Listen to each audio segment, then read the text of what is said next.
If some frail, tubercular lady circus rider were to be driven in circles around and around the arena for months and months without interruption, in front of a tireless public, on a swaying horse, by a merciless whip-wielding master of ceremonies, spinning on the horse, throwing kisses and swaying at the waist.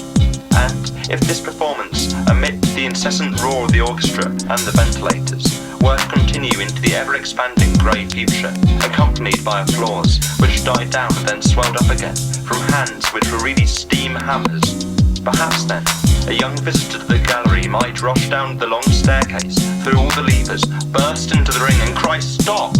through the fanfares of the constantly adjusting orchestra. But since things are not like that,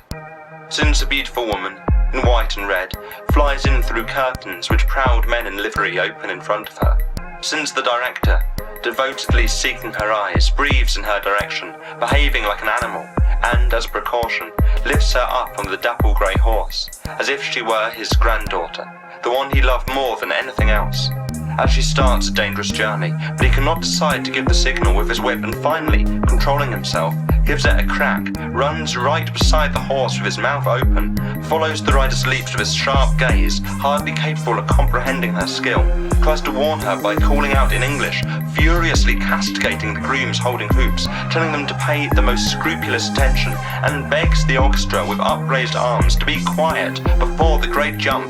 Finally, lifts the small woman down from the trembling horse, kisses her on both cheeks, considers no public tribute adequate, while she herself, leaning on him, high on the tips of her toes, with dust swirling around her, arms outstretched and head thrown back, wants to share her luck with the entire circus. Since this is how things are, the visitor to the gallery puts his face on the railing, and, sinking into the final march as if into a difficult dream, weeps without realizing it.